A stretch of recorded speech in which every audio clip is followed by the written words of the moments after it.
आज के सत्र में हम शुरू करने जा रहे हैं अपने एक नए कवि की कविताओं को। तो सबसे पहले उस कवि के जीवन परिचय देख लेते हैं। तो बालकृष्ण शर्मा नवीन जी का जन्म कहाँ हुआ? 8 दिसंबर 1897 को मध्य प्रदेश के शाजापुर के समीप ग्राम भयाना में उनका जन्म हुआ। इनके पिता का नाम जमुनादास शर्मा था, जो किसके अनुयायी थे? वल्लभ मत के अनुयायी थे, है ना। किसका कार्य क्या करते थे? वो पुरोहित का कार्य करते थे। अगला जो बिंदु वो देखते हैं, मैट्रिक शिक्षा के लिए उज्जैन के माधव कॉलेज में सन 1917 में परीक्षा उत्तीर्ण की है। यानी कि इनकी जो मैट्रिक की शिक्षा है वो कहाँ से पूरी हुई? उज्जैन के माधव कॉलेज से। उसके बाद कानपुर के क्राइस्ट चर्च कॉलेज में 1919 में इंटर की इन्होंने परीक्षा पास की। गणेश शंकर विद्यार्थी जो थे इनके आदर्श थे। अगर पूछ लिया जाए किससे प्रभावित हैं, तो ये गणेश शंकर विद्यार्थी से ही प्रभावित हैं। सन 1920 में गांधी जी के संपर्क में आए और स्वाधीनता आंदोलन में इन्होंने क्या है? अपनी भूमिका निभाई। ठीक है। 1952 से लेकर 1960 तक ही भारतीय संसद के क्या रहे हैं? सदस्य भी रहे हैं। अब इनकी रचनाओं की बात कर लेते हैं। तो उनकी रचनाओं के अंतर्गत उर्मिला, कुमकुम, रश्मि रेखा, अपलक, प्राणापर्ण, हम बिस्पाई जन्म के आदि इनके क्या है? महत्वपूर्ण रचनाएं हैं। अगर बात करें कुमकुम की, तो ये इनकी क्या है? पहला काव्य संग्रह है। याद रखेंगे। प्रकाशन कब हुआ? 1936 में।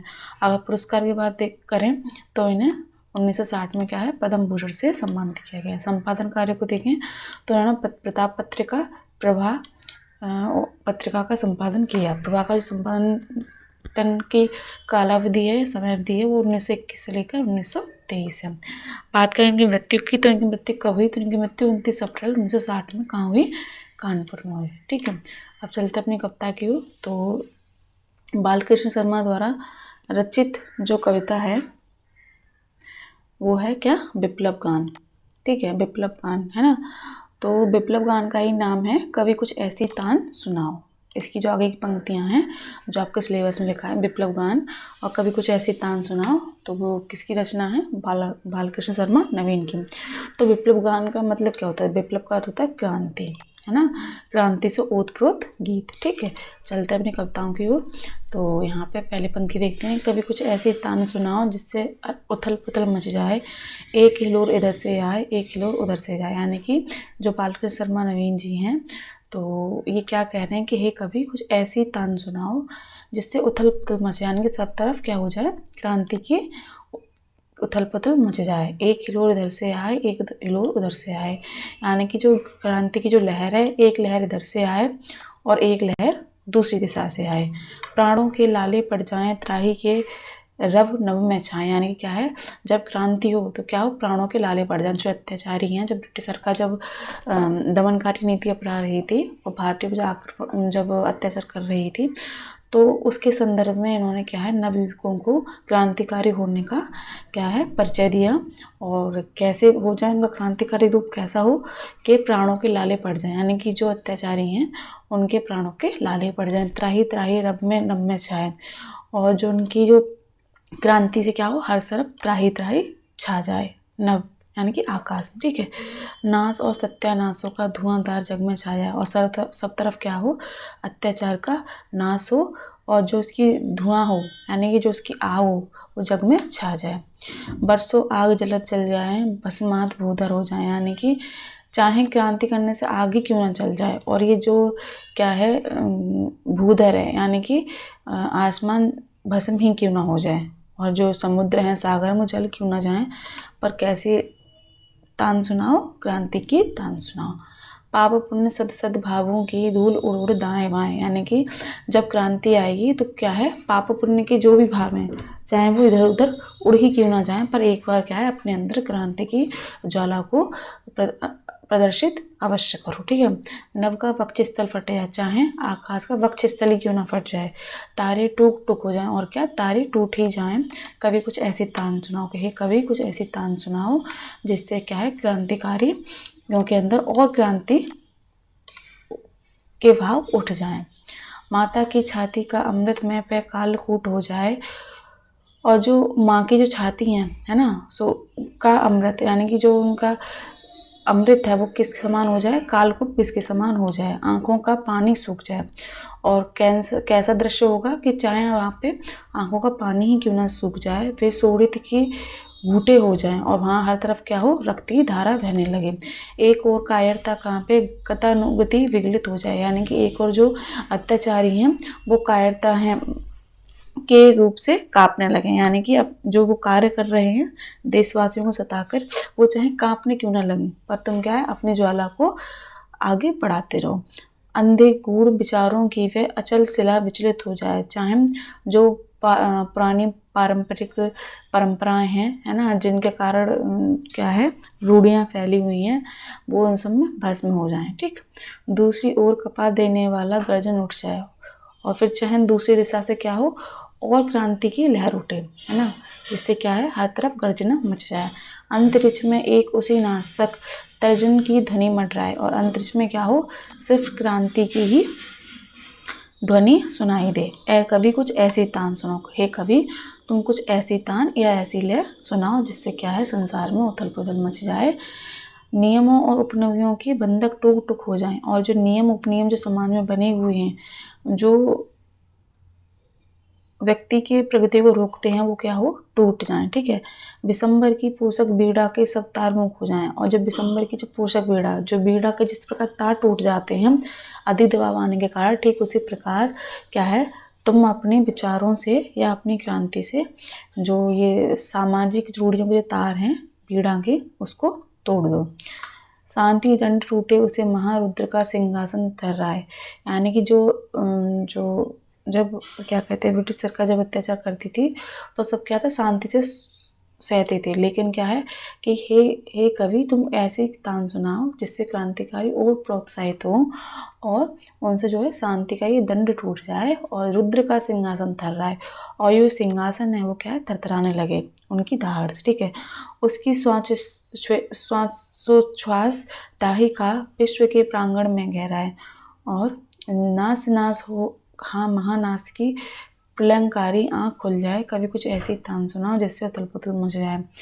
तो यहाँ पे वही बात कही गई है कि हे कभी कुछ ऐसी तान सुनाओ कि विश्व के प्रांगण में कि हर तरफ हाहाकार मच जाए और सब क्रांति के लिए अग्रसित हो जाए, है ना।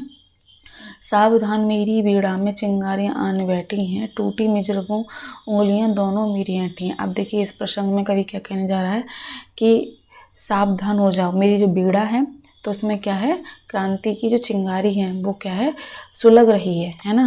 तो जिसके कारण जब हम कोई बीड़ा बजाते हैं तो एक यंत्र का प्रयोग होता है, ठीक है, तो उसे कहते हैं मिजरावें, तो वो भी क्या टूट चुकी हैं, यानी कि अब क्रांति क्या है चरम सीमा पर आ चुकी है। कंठ रुका है महानाश का मारा गीत रुद्ध होता है, यानी कि जो कंठ है उसमें क्या सुनाई दे रहा है, महानाश का गीत सुनाई दे रहा है। ठीक है, आग लगेगी छड़ में हृदय तल में, अब क्षुब्ध युद्ध होता है, यानी कि अब तो या तो जो परिस्थिति है वो कैसी है, जीत या हार की है ना। झाड़ और झंकांड दग्ध हैं इस ज्वलंत गायन के स्वर से, रुद्ध गीत की क्रुद्धतान निकली मेरे अंतर्दय से, हे कभी कुछ ऐसी तान सुनाओ जिससे जो है क्रांतिकारियों को प्रोत्साहन मिले, और जो अत्याचारी हैं वो भयभीत होकर क्या है थर थर कांपे। कड़कड़ में व्याप्त वही सो, रोम रोम गाता वह ध्वनि, वही तान गाती रहती कालकूट फड़ की चिंतामणि, यानी कि जब जीवन ज्योति लुप्त है, हाँ सुप्त है संरक्षण की खड़ियाँ, लटक रही प्रतिफल में इस नाशक संवत्सर की लड़ियाँ। तो देखिए इसमें जो कवि है वो क्या है, इसमें क्रांतिकारियों और युवकों को प्रोत्साहित करने के लिए क्या है अपनी जो क्रांतिकारी गीत है उसको गाता है। जो कैसा है वो कि वो रोम रोम से गाता है। ठीक है, देखिए प्रस्तुत प्रसंग में यहाँ पे क्या कहा है, हे कवि तुम कुछ ऐसे गीत सुनाओ जिससे जो कालकूट फड़ी की चिंतामणि जीवन ज्योति लुप्त है, यानी कि जो वर्षों से जो नवयुवकों या देशवासियों के मन में, ठीक है, जो जीवन ज्योति है लुप्त हो गई है, यानी कि अपने अधिकारियों को प्रति लड़ने की जो शक्ति है वो छीड़ हो चुकी है, तब वो जागृत हो जाए। ठीक है, सुप्त है संरक्षण की घड़ियाँ, यानी कि जो घड़ियाँ, यानी कि जो घड़ियाँ सोई हुई हैं और प्रतिफल में इस नाशक संरक्षण की लड़ियाँ, तो उन्हें इस प्रकार जगाओ कि सब तरफ क्या हो, विनाशी विनाश देखने को मिले, अर्थात अत्याचारियों का नाश हो। चकनाचूर को करो जग को गूंजे ब्रह्मांड नाश के स्वर से, कि हे कवि तुम ऐसी तान सुनाओ कि जिसका जो ध्वनि है उसकी ब्रह्मांड में उसके स्वर सुनाई दें। रुद्ध गति मेरी अंतर तर से, दिल को मसल मसल मेहंदी में रस्ता आया यह देखो, एक एक अंगुल परिचालन में नासक तांडव को देखो। ठीक है, तो जो तुम गीत लिखो तो कैसा लिखो, उससे जो भयंकर जो क्रांति उत्पन्न होगी तो वो कैसी उत्पन्न होगी, तांडव के समान दिखेगी। ठीक है, विश्व मूर्ति हट जाओ मेरा भीम प्रहार सह ना सहेगा, टुकड़े टुकड़े हो जाओगे नाश मात्र अवशेष रहेगा। अब देखिए इसमें जो कवि है वो क्या कह रहा है कि विश्व मूर्ति हट जाओ, यानी कि जो भी अत्याचारी है ब्रिटिश सरकार मेरे सामने से हट जाओ, कि मेरी जो क्या है बाड़ी का जो प्रहार है वो तुम सह ना सकोगे, टुकड़े टुकड़े हो जाओगी, नाश मात्र अवशेष रहेगा, यानी कि तुम्हारी जो फीकी जो सत्ता है वो मेरे सामने कुछ नहीं रहेगी, है ना।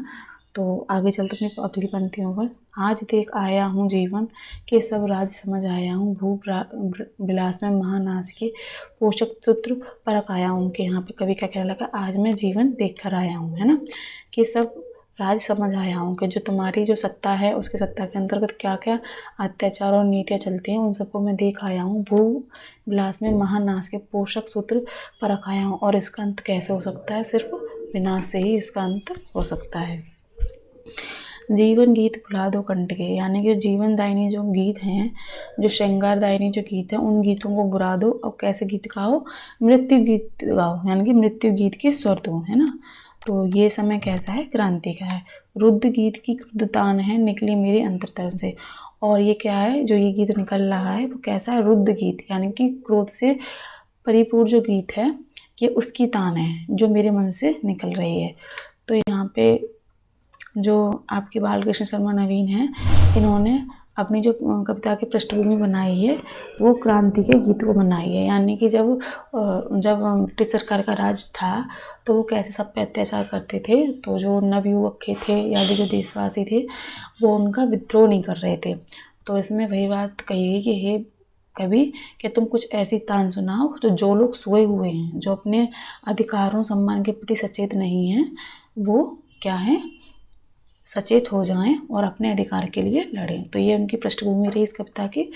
तो इनकी एक ही कविता है जो आपके पाठ्यक्रम में है। तो आज के सत्र में बस इतना ही, मिलते हैं अपने अगले सत्र में, तब तक धन्यवाद।